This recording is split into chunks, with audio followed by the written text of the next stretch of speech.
જેમાં વધુ એક લંપટ શિક્ષકની કરતૂત સામે આવી છે। સુરતના માંડવી તાલુકાની એક આશ્રમની શાળાના સગીરા સાથે શારીરિક અડપલા કરવામાં આવ્યા।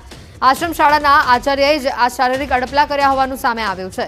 અગાઉ પણ સગીરા સાથે શારીરિક અડપલા કર્યા હોવાનું સામે આવ્યું। આ બનાવના પગલે માંડવી પોલીસ આશ્રમ શાળા ખાતે પહોંચી। શાળાનો લંપટ આચાર્ય પણ આશ્રમ શાળામાં જ રહેતો હતો। પિતા માટે આ દાખલારૂપ કિસ્સો છે। મહેસાણાની 10 વર્ષની બાળકીને સલામ છે। બાળકીએ હિંમત દાખવીને બદ ઇરાદાથી તેનો બચાવ થયો। આરોપીએ 10 વર્ષની બાળકીનું અપહરણ કર્યું હતું। આઈસ્ક્રીમની લાલચ આપી બાઇક ઉપર અપહરણ કર્યું। બાળકીને શંકા જતા અભિયતને સવાલો કર્યા હતા। અભિયતે બાઇક ઊભું ન રાખતા બાળકી ચાલુ બાઇક પરથી કૂદી પડી હતી। જોકે આ બનાવમાં તેના ચહેરા પર ઈજાઓ પહોંચી હતી, પરંતુ તે અભિયતના ચુંગલમાંથી છૂટી ગઈ। બાળકી રસ્તા પર પડી કે પાછળ આવતી એક કાર ચાલકે બાળકીને તેના ઘરે પહોંચાડી હતી। આ બનાવ બાદ પોલીસને જાણ કરાતા પોલીસે મુકેશ ધાશીરામ કજોડમલ પ્રજાપતિ નામના અપહરણકારની ધરપકડ કરી છે। 10 વર્ષની બાળકીની સજાગતા હિંમતના કારણે બાળકી અભિયતનો પ્રતિકાર કરીને બદ ઇરાદાથી બચી ગઈ। આ બનાવ બાદ પોલીસે પણ દરેક વાલીઓને સંદેશો આપ્યો છે કે પોતાના માસૂમ બાળકોને ગુડ ટચ અને બેડ ટચનું જ્ઞાન આપે। બાળકીની સજાગતાના કારણે જ આ એક બનાવ બનતા અટક્યો છે, જેની અંદર એટલું જ લોકોને સંદેશ આપવો છે કે પોતાના બાળકોને, ખાસ કરીને બાળકીઓને ગુડ ટચ બેડ ટચ વિશે પૂરતી સમજ આપો। કોઈ અજાણ્યા વ્યક્તિ ઉપર કેટલો વિશ્વાસ મૂકવો જોઈએ, કેટલું ધ્યાન રાખવું જોઈએ તે બાબતે પણ પોતાના બાળકોને એજ્યુકેટ કરવો। બાળકીને પોતાને શંકા જતાં તેણે બાઇક ઉપરથી ચાલુ બાઇકે કૂદકો મારીને નીચે ઉતરી ગયેલી હતી અને તે દરમિયાનમાં તેની પાછળ આવતા એક કાર ચાલકે બાળકીને તેના ઘરે પહોંચાડેલી હતી।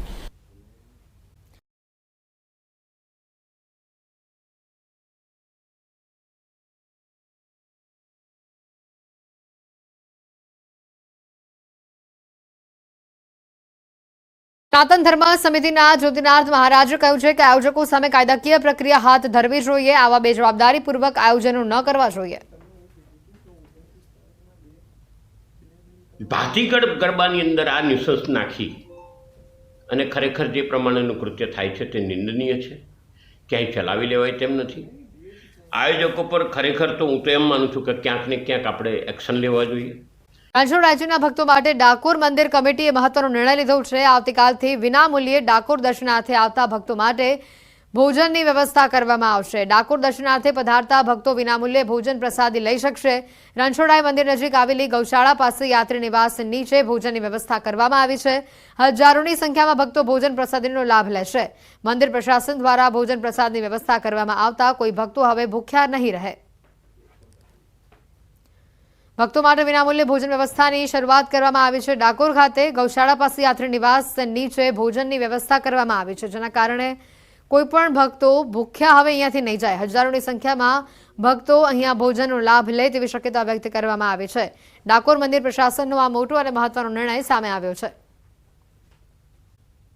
તો માં આદિશક્તિની આરાધનાના પર્વમાં વિદેશી પોપ સોંગ પર ગરબા રમાતા હોવાનો એક વિડીયો વાયરલ થયો છે। રાજકોટમાં નીલ સિટીમાં નવરાત્રીના તહેવારોમાં ગરબાના બદલે વિદેશી પોપ સિંગર તાલે ઠુમકા મારતા જોવા મળ્યા। માતાજીના ગરબાને સ્થાને શકીરાના સોંગ ઉપર ઠુમકા લગાવતા લોકો જોવા મળ્યા। માત્ર શકીરા જ નહીં, પરંતુ હિન્દી સોંગ જમાલપુડુ જેવા દારૂના ગીતો ઉપર રાસોત્સવ યોજાયો। વધુ આશ્ચર્યની વાત એ હતી કે ન ફક્ત ગીતો, પરંતુ શકીરાના ગીતોના વિડીયો હિન્દી ફિલ્મના દારૂના ગીતોના વિડીયો પર ખેલૈયાઓ રમવા માટે મજબૂર કરવામાં આવ્યા હતા। સવાલ થઈ રહ્યો છે કે ગુજરાતની ગરિમા સમાન ગરબા અને માં આદિશક્તિની આરાધનાના પર્વમાં આવા કૃત્ય કેમ? આ મામલે રાજ્યના પૂર્વ મુખ્યમંત્રી વિજય રૂપાણીનું નિવેદન સામે આવ્યું છે। તેમણે ટાંક્યું છે કે જે ઘટના બની છે તેને હું સખત શબ્દોમાં વખોડી કાઢું છું।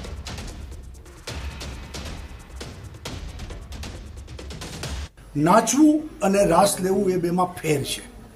31st જે ઉજવણી થાય છે, નાચવાની ઉજવણી થાય છે। અહીંયા એ આપણે માની આરાધનાની સાથે રાસ લઈએ છીએ। સગીરા સાથે સામૂહિક દુષ્કર્મ મામલે મોટો ખુલાસો થયો છે। તબીબી તપાસમાં 3 લોકોએ દુષ્કર્મ આચર્યું હોવાનું સામે આવ્યું છે। પોલીસે આપેલા નિવેદનમાં 2 લોકોના સંડોવણી સામે આવી છે। પીડિતાનું ગોત્રી હોસ્પિટલમાં મેડિકલ ચેકઅપ કરાવવામાં આવ્યું। બપોરે 12 વાગ્યાના અરસામાં આવેલી પીડિત સગીરાનું રાત્રે 9 વાગ્યા સુધી મેડિકલ એક્ઝામિનેશન કરવામાં આવ્યું। ईएनटी सर्जरी और गायनिक विभागना तबीबोए चकासणी करी। सगीरा पोताना मित्र साथे अगाऊ पण घटना स्थळे गई हती। મિત્ર સાથે જુદા જુદા સમયે 7 વખત તેણે ભાયલી વિસ્તારની મુલાકાત લીધી હતી. દુષ્કર્મની ઘટના બાદ આરોપીઓને પકડવા પોલીસ સઘન તપાસ કરી રહી છે.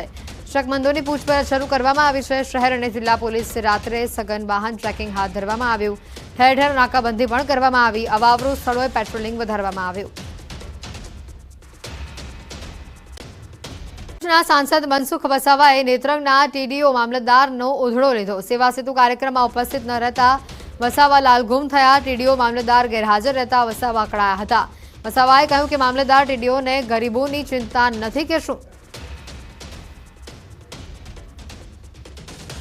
મામલતદાર ટીડીઓને ગરીબોની ચિંતા નથી તેવા વસાવાએ પ્રહાર કર્યા છે. નર્મદાના સાંસદ મનસુખ વસાવાએ ઉધડો લીધો.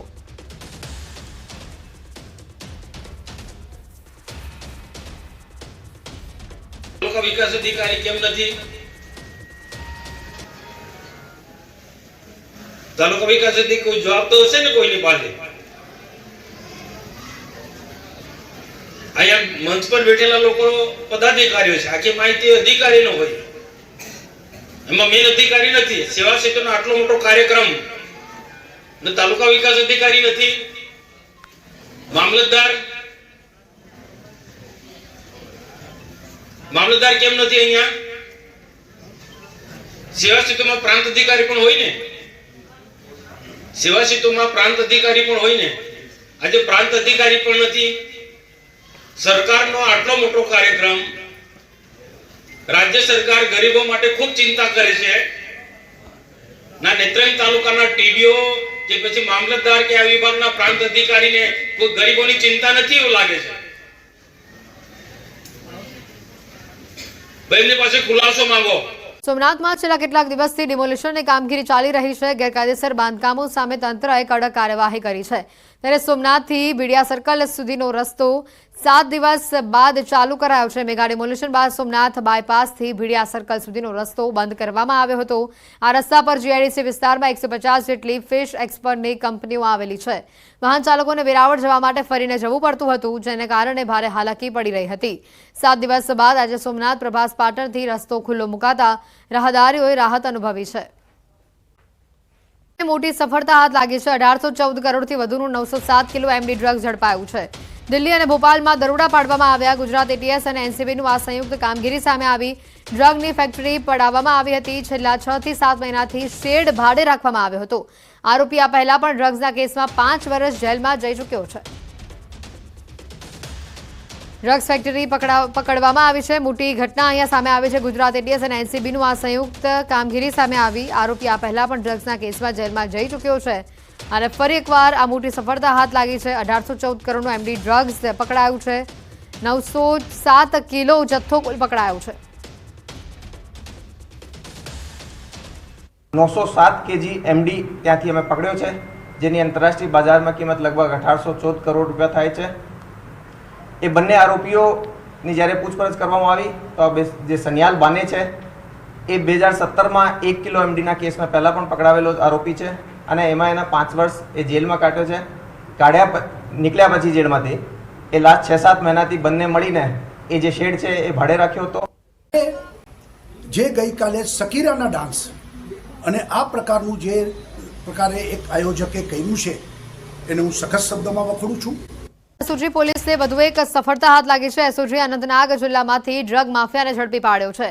એસઓજી આરોપી નિશાર અહેમદને ઝડપી પાડ્યો છે. નિશાર અહેમદ 19 વર્ષથી વોન્ટેડ હતો, જેની અનંતનાગ જિલ્લામાંથી ધરપકડ કરવામાં આવી છે. આરોપી પાકિસ્તાન અને અફઘાનિસ્તાનથી હાઈ પ્યુરિફાઈડ ડ્રગ્સ લાવતો. વર્ષ 2006માં સુરતમાં 10 કિલો ડ્રગ્સ વેચાણ માટે આવ્યો હતો. મહિદરપુરા પોલીસ મથકમાં આરોપી નિશાર અહેમદ સામે ગુનો નોંધાયો છે. આરોપી અનંતનાગથી પોલીસને ચકમો આપી ભાગી છૂટ્યો હતો.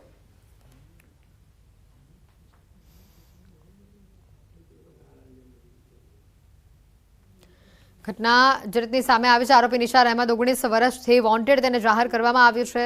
વર્ષ 2006માં સુરતમાં ડ્રગ્સ વહેંચવા આપ્યું હતું અને આ ડ્રગ્સ 10 કરોડથી વધુની કિંમતનું હોવાનું સામે આવ્યું છે.